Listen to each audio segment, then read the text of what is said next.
Thank you, Calandra, for joining us today. I appreciate it. All righty. Yeah, thank you for having me. Today I wanted to kind of keep it kind of casual and just talk about stuff that we love to talk about, which is, great theater. But before we do, just kind of introduce yourself and kind of tell the people, what do you do, and kind of so they can kind of find out about you. Cool, yeah. So hi everyone, I am Kelundra Smith and I am a freelance theater critic and arts journalist here in Atlanta. I write mostly for the Atlanta Journal-Constitution and artsatl.com. So you can find my features and reviews there. And I also write for some national publications as well, the New York Times and American Theater Magazine, mostly writing about theater in the Southeast and, the ways in which perceptions of theater in the South are evolving as the South is changing. All right. Well, I'm glad we were able to get you. We've worked together before, and I always love your insight. And of course, you're very active as far as writing and watching a lot of theater here in Atlanta. I guess to get kind of recap of what we're going to talk about today, we're going to basically talk about some of the shows that have happened so far, and some maybe that are coming up in the next month or so. So if you guys have any comments or questions, or if you just want to be a part of the conversation, feel free to comment below this feed on Facebook Live, and hopefully we can get to those. If not, then just be a part of the conversation. Tell us what you think about some of these productions as well. Yeah. Before we do that, though, I would like to kind of talk a little bit about you personally, because I know that you, besides watching great theater here in Atlanta, you've also kind of traveled to watch some theater up in New York recently and been involved in a panel up there. Kind of tell us a little bit about that. Sure. So I just came back early this week from Broadway Con, which Broadway Con is exactly what it sounds like. It's a conference for Broadway enthusiasts, and it's kind of this mashup of Dragon Con, where it's like you're going to see people in in the costumes of their favorite, Broadway characters. So I have seen every manner of a Mary Poppins, Cats, and Hamilton costume over the past week. And it's also features some different workshops and panels for people who are interested in the theater industry. So there were performance workshops, and then there were also some panels on like trans representation in the theater. And I, along with 5 other theater critics from across the country, was on a panel about being a theater critic of color, because there aren't very many of us. I would say there might be a dozen of us in the United States. I know I'm the only one really actively writing in Atlanta. And so we did a panel about being a theater critic of color, where we talked about how we got into theater criticism and show how who you are informs your perspective on a show. So that was a lot of fun, and I hope to be able to return to do something like that again next year, because it was myself, Karen D'Souza from the San Jose Mercury News, Wei Chen from the Houston Chronicle. There was Jose Solis from Stage Buddy in New York, organized the whole thing. Jan Simpson, who runs the arts journalism program at City University of New York, was on the panel as well. And so was Naveen Kumar, who writes for Refinery 29. Wow, sounds pretty cool. So Yeah. How long was the event? And you said you were actually on the panel as well? Yes, so Broadway Con was just a weekend event, and our panel was on that Saturday. Oh, that's pretty awesome. And then I got a chance to see 3 shows while I was up there, so that was a lot of fun as well. Oh, cool. What did you see? I saw John Leguizamo's show, Latin History for Morons, which is a very unique sort of Broadway show. It's at Studio 54. And it kind of straddles the line between a one-man show and a stand-up routine, where he's basically in search of the Latin heroes and his own kind of unique Latin American identity. And so I saw that show on the Thursday night.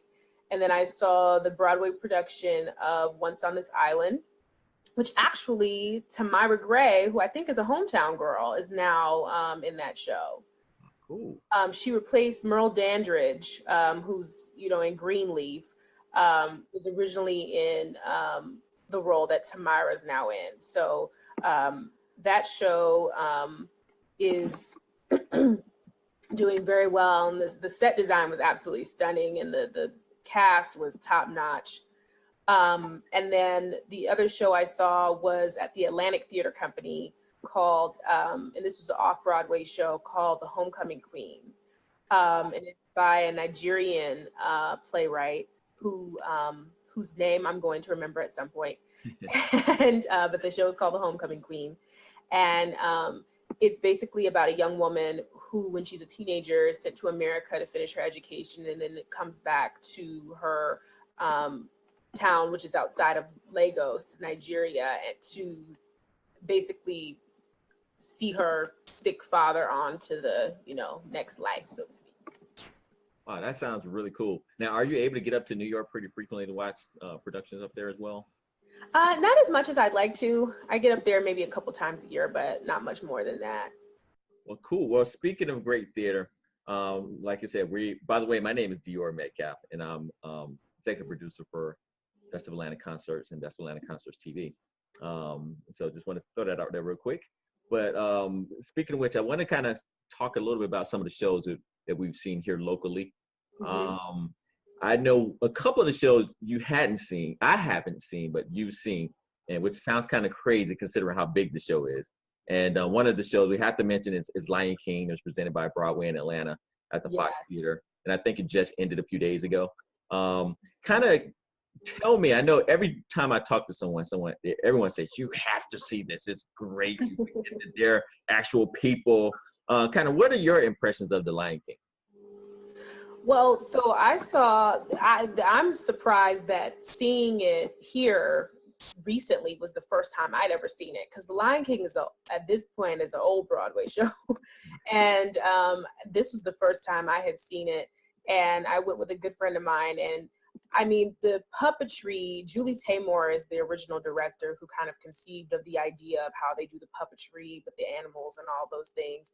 And it really is stunning to look at, just the way, it's the magic of Disney. I mean, it's just the way that they move. I mean, there's this scene in the beginning where like the brush grass in the African savannah is like moving, but it's people doing the movement, and they're like dressed with these grass things on the top of their heads, and the lion masks move, and the performers are manipulating them. I mean, it's really visually stunning.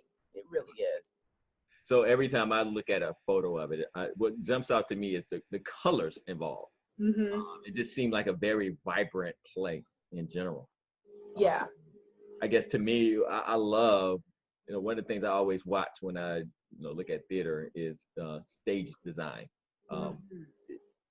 That captures me. It gets my attention. It makes me give them a second look. Maybe me want to pay a closer attention to what they're doing.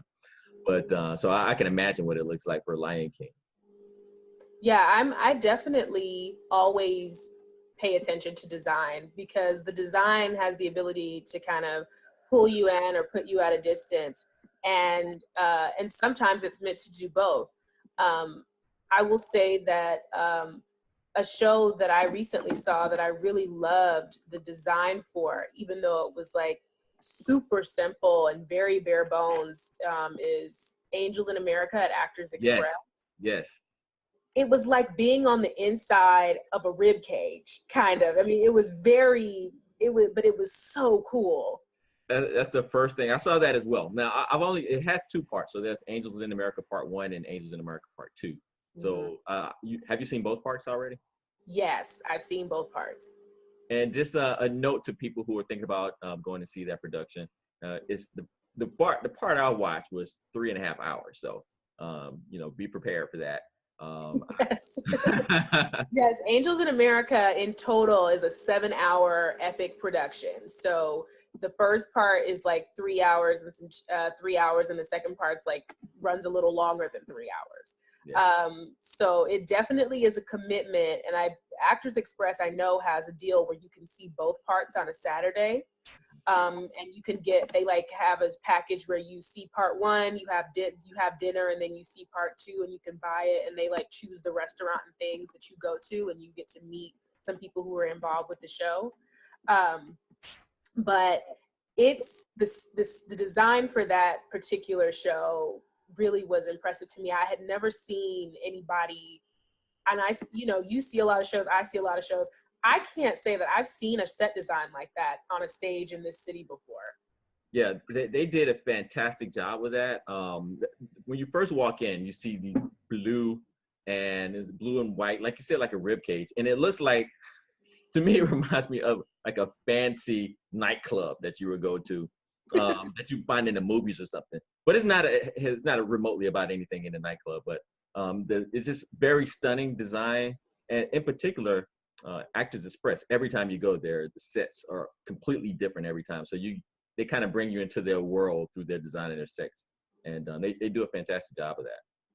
Yeah, it's a very intimate space, and for people who are unfamiliar with the show, it's hard to say what Angels in America is about because it's about so many things. But essentially, it's a show that was written about kind of the AIDS epidemic of the 1980s and how it affected different parts of the population. So you see, the gay community in New York City, you see the political community, you see the church. Like it shows the effect that the HIV/AIDS epidemic had on these different parts of American society, but uses New York City as like the microcosm to do it. Yeah, well, that's an excellent overview because I was kind of struggling to kind of say it precisely as you stated. But I also thought they had very strong acting performances in the production as well, from what I've seen so far. Oh yeah. Looking forward to seeing the next portion. Hopefully I can, dedicate, 3 hours to watching that. Yeah. Now, another show that I wanted to get into, that this is another show I haven't had a chance to see yet, but I when I saw it, I said, wow, I have to see that, but I'm not sure how long it's going. It's Native Guard, presented by Alliance Theater, but it's actually showing at the Atlanta History Center. So I know you've seen it. Kind of tell us about that a little bit. And kind of what your thoughts were. So this is actually the second time that the Alliance is staging Native Guard. They staged it for the first time a few years ago.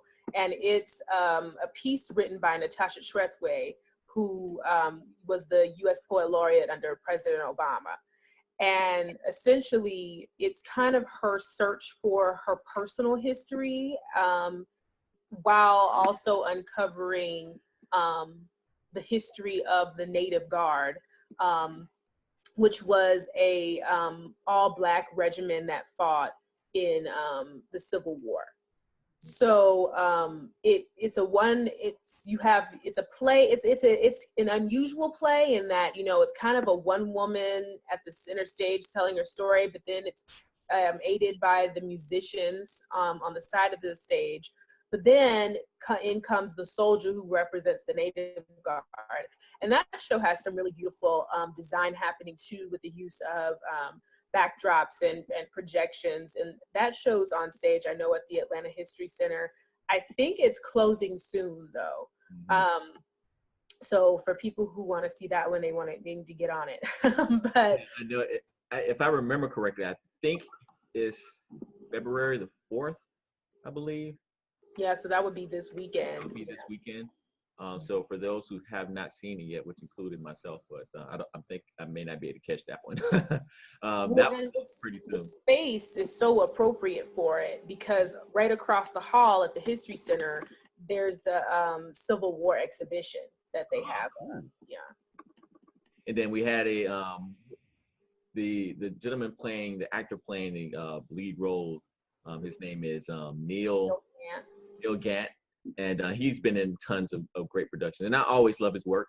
And he's very authentic in every role he plays. So I'm sure it was a great production from his part as well. Another play, and this is one of my favorites that I've seen so far this year, and probably because it has one of my icons in it. It has featuring Billie Holiday, and that's Lady Day at Emerson Bar and Grill. Have you seen that one as well? I have not, and this is, I think this is the second time Theatrical Outfit is doing Lady Day, but Terry Burrell is a powerhouse. She was in Ethel at the Alliance, and she has a very long Broadway career as well. She's excellent. I really, really love her work, and I hate that I have not been able to get to Theatrical Outfit to see that one yet. Excellent play. Again, visually beautiful play. Is set where she's in a bar area on a stage with a little piano jazz trio behind her. So they kind of flow in between, nicely between the storyline of her and performances. And basically the overview of the show is that she's, this is at the tail end of her career as she's just got out of jail. She lost her card to play in New York. So she had her cabaret card to play in New York. So she can only play, I believe this takes place in Philadelphia at the Emerson Bar and Grill.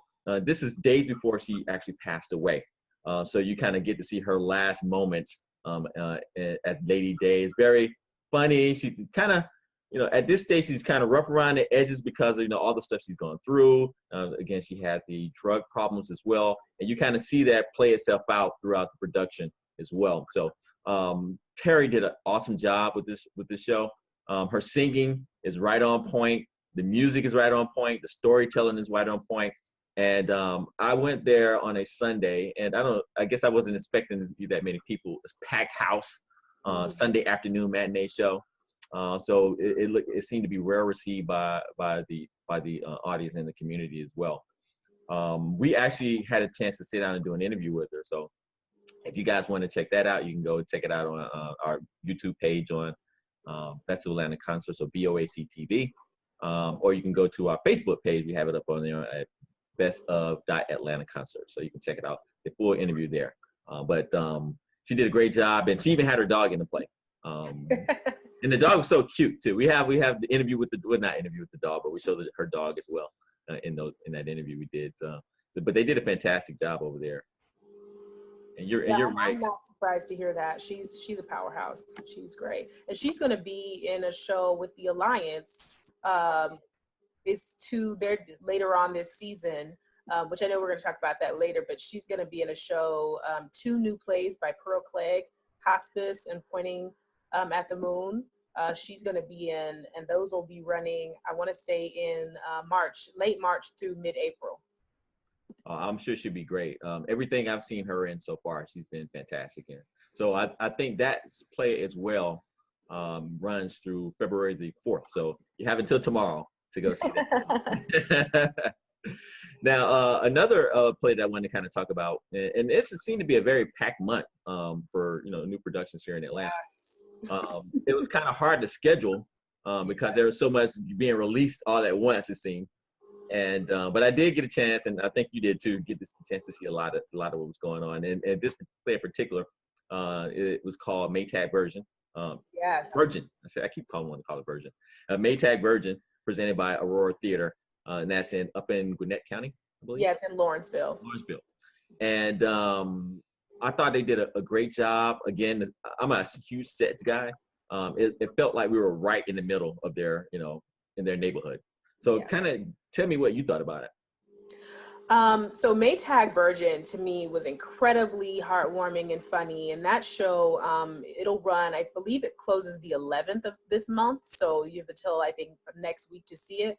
But the chemistry between the 2 lead actors, and I actually reviewed Maytag Virgin for the AJC, the chemistry between the 2 actors really sold it. I mean, they just gave such a beautiful performance where you really get to see this woman is a widow and a widower, basically, who find love. And, you really get to see this year in their lives of trying to move on and move beyond grief and live beyond it. But then it's also so funny. I mean, just every stereotype of rural Alabama that you could possibly want to imagine, they put in that show. I mean, and the set design, you're absolutely right. I mean, down to the herb garden is like super realistic.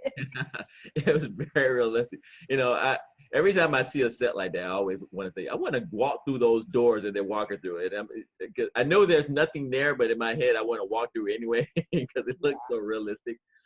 They were, changing out some of the, I guess, so they were going through different seasons. So I know they were kind of changing out lights and stuff. And, it looks so real. And that is another show we had a chance to interview on the co-star of that show, Brad Brinkley, as well. That's on our YouTube, Best of Atlanta Concerts TV page, BOAC TV page. So people can check that out. But they were able, like you said, I agree with you about the chemistry. And that's one of the things he talked about, that they were able to kind of really hone in on and get that chemistry, and they really clicked.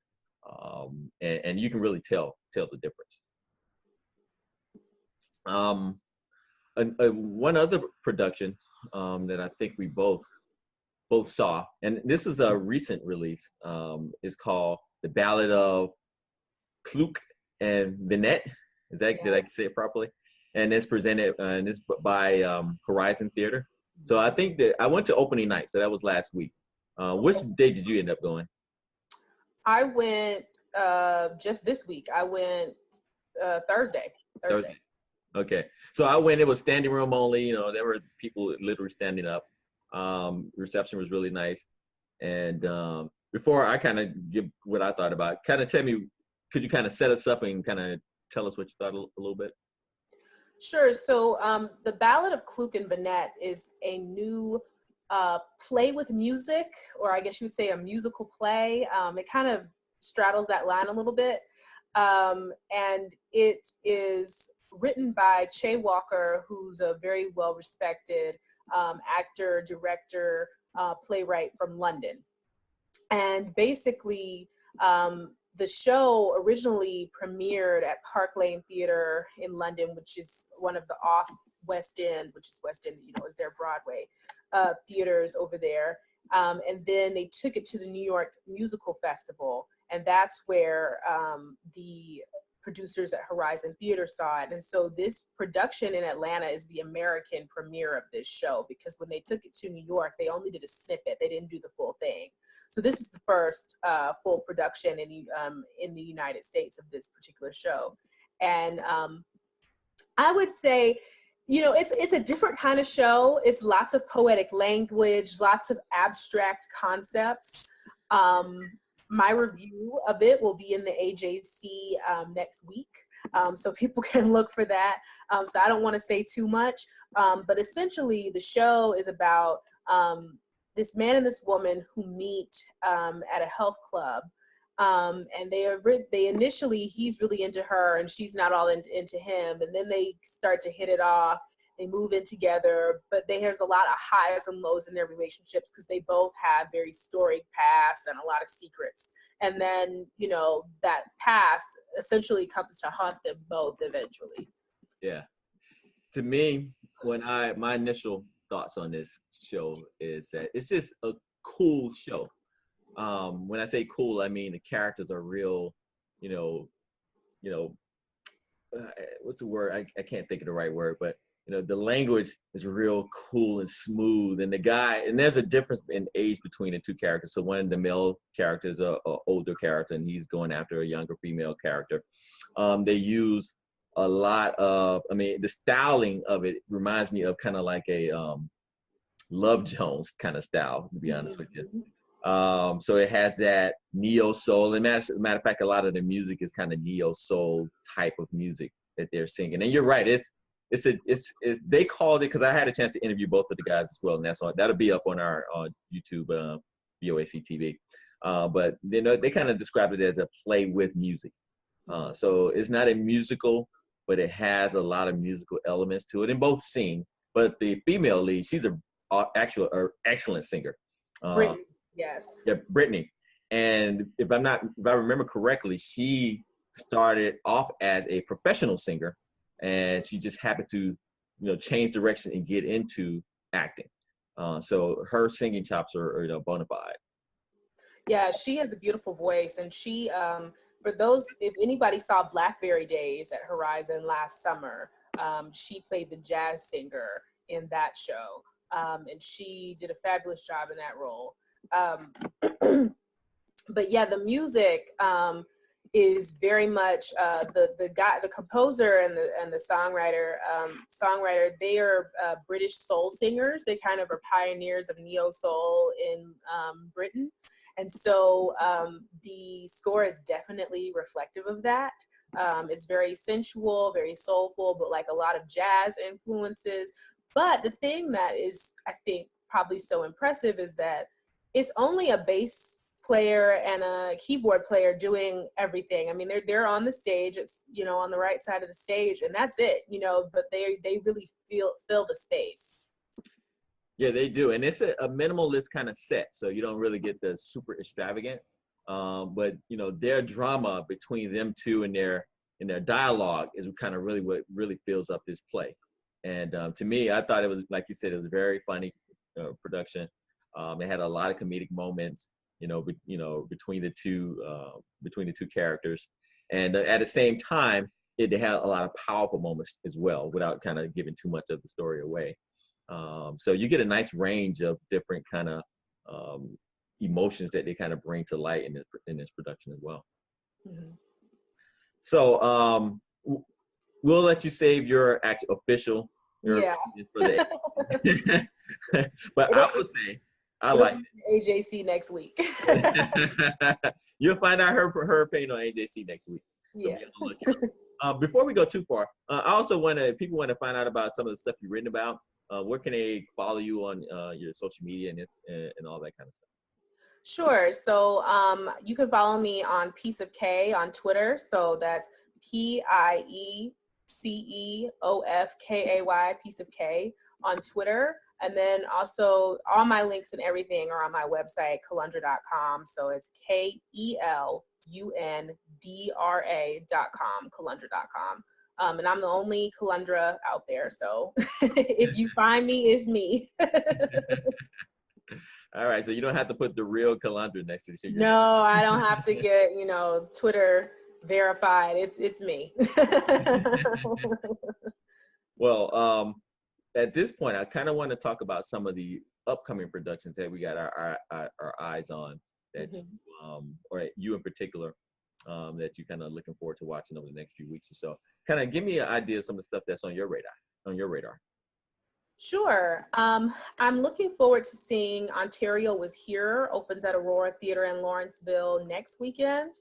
And that's a new play by Darren Kennedy. Darren Kennedy won the Candida Award, which is the playwriting awards that the Alliance Theater gives out. He won a few years ago. And so different theaters around the city have done some of his work. I know Horizon did his show Right On a few years back. So this is a new play by Darren Kennedy about, it's like a day in the life of a social worker. And it's called Ontario Was Here. And so I'm looking forward to seeing that.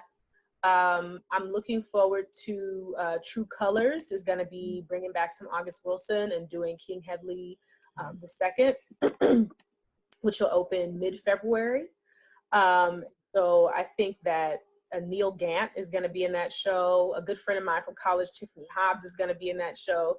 So I'm definitely looking forward to seeing that one. And the director, Jamil Jude, has become a friend. And so I think that that is going to be a powerhouse, just production all around. Right. And then another thing I'm looking forward to is the new Marietta Theater in the Square. Marietta Theater in the Square had been around for a while and they closed down, and now they're back open with new, direction. And they are staging the Terrell Alvin McCraney, whom most people know his name because the movie Moonlight is based on one of his plays. But Terrell Alvin McCraney originally kind of broke out into the theater scene for writing a trilogy of plays that he called the brother-sister plays. And the new Marietta Theater in the Square is going to be starting to do that trilogy later this month, where they're going to do all three of the brother-sister plays. So In the Red and Brown Water, Marcus or the Secret of Sweet, and The Brother Sighs are all going to be produced there between now and July. So I think that is an ambitious undertaking, and I'm looking forward to seeing what they do with it. Yeah, I'm looking forward to all those plays as well. I've always have a special interest for August Wilson plays. So the King Hedley play, True Colors does a great job with those kind of productions as well. Mhm. One of the theater company in particular that I love kind of a lot of the work they do is Serenbe Playhouse, and I know they Oh yes, yeah they're they, doing a Little Mermaid. I know, right? So they got some. To me, they have a great season coming up. In particular, a couple of shows, and one, like as you said, the Little Mermaid. So for those who have little ones in the family that want to introduce them to theater, that may be something really cool. Just to kind of recap, could you? And I know you've been to Serenbe a few times, haven't you? I've been to Ceremony maybe twice, so Twice. not a bunch, but Okay. yeah. Kind of describe what your thoughts of if people describe Serenbe, how they're a little bit different from, I guess, the other theater companies, because they're very different, and I think. Mhm. So Serenbe is an outdoor theater, and they perform rain or shine. And so they pride themselves on doing really beautiful plays and using the kind of Chattahoochee Hills and Serenbe farms that they have access to as their backdrop. So they actually recently sent out an email asking people to give them some of their old junk to form the set of The Little Mermaid, because they also are committed to being, I know, a green theater company and sustainability. So when they do The Little Mermaid, I think that set is probably going to end up having, I think it's going to probably look fantastic. And then I know later this year, they're also doing Titanic, the Yeah. musical.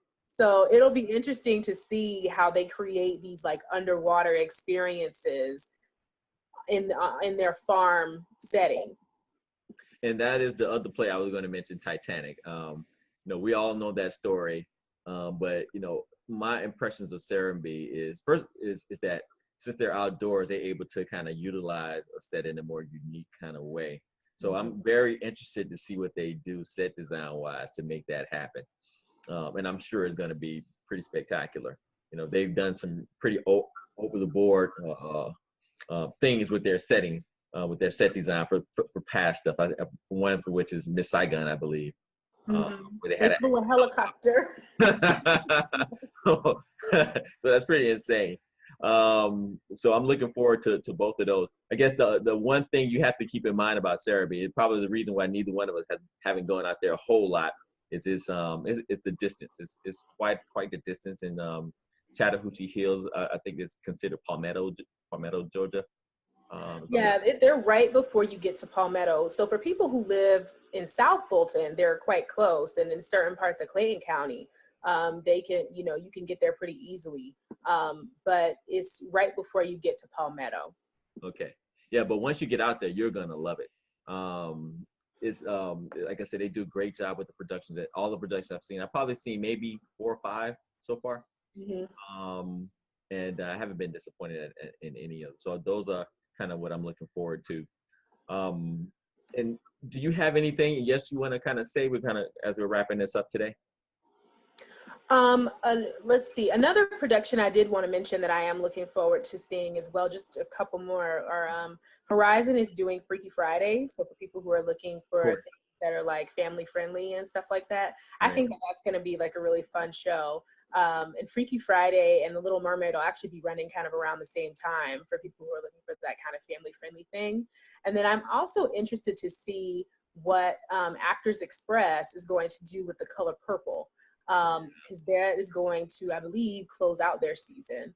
So that'll definitely be an interesting show to see them do, especially because they have a very small, intimate space. Mhm. And so, I've only seen The Color Purple done on Broadway. So it'll be interesting to see it, kind of scaled down. And then a couple of other theater companies that I just wanted to shout out whose work that I tend to like are Synchronicity Theater in Midtown. Right. They tend to do kind of, new edgy work. So I've always got my eye on them. And then we've mentioned Theatrical Outfit. I always tend to have my eye on them. And then I always, excuse me, I'm getting over a cold, have my eye on what's happening on some of the college campuses too. Because some of the colleges do pretty strong work when you look at Theater Emory, The University of Georgia Theater Department is strong. Kennesaw has a strong theater department, and so does Clark Atlanta. So I'm always looking at the colleges too. Yeah, so you're kind of like, teaching me something. I did know about Emory's department, but the other ones that you name, hadn't had a chance to visit those. But you're right. We're so lucky here that we have tons of great theater going on. From those college theater productions, I think the First Center, they do a lot of good stuff over there too, at Georgia Tech. So they have a theater, program as well that's very active and engaging. My last count of theater companies here in Atlanta, I think it was like 30 of them. So there's a lot of stuff going on. So if we didn't have a chance to cover everyone who has stuff that's new that's coming out, because I know there's a couple other ones. I think Out the Box has some stuff coming out pretty soon. Academy Theater, I think, near Hayfield, I think they have some stuff coming out pretty soon. Yeah. And I love to kind of go check out those places as well. And they have a strong performances there in those kind of settings as well. So for you guys out there, go check out some theater. Let us know what you think. If give us your comments and your insight on some of the productions as well. Again, you can check out some of the stuff. We've interviewed some of these companies. You can check out some of the interviews that we've done on Best of Atlanta Concerts on Facebook. It's called Best of Atlanta Concerts. You can check out our YouTube page at BOAC TV. And you can also check out Calandra's work. She writes for everyone. And you have a review coming out next week, right? Yes. So like I said, Kelundra.com, KELUNDRA.com. You can find all my work, links to my social accounts. I post all the recent stuff there. Review will be in the AJC of the Ballad of Klook and Vinette at Horizon next week. And then following that, the following week, it'll be a review of Ontario Was Here at Aurora. So keeping plenty busy. I know. Well, I think I will be at that opening as well, Ontario, that production. And we also are going to be doing a interview with Brian. I don't want to say his name correctly, but the associate producer for Serenbe. We're going to talk about their season, including the ones we talked about, Titanic and Little Mermaid. We're going to do a live broadcast again right here on BOAC TV Facebook. That's going to be this Thursday at, I want to say, 1 o'clock. Thursday, 1 o'clock. So you guys can tune into that too. Check that out. Be a part of the conversation. But otherwise, thank you, Calandra, for joining us today. We'll see if we can try to do this more regularly, right? Thank you for having me. No problem. We maybe even expand our, panel by 1 or 2 additional critics as well, so we can kind of get a nice lively debate going on here without ripping each other's throats out. But again, thank you for joining us. I appreciate it, and we'll see you next time. Thanks.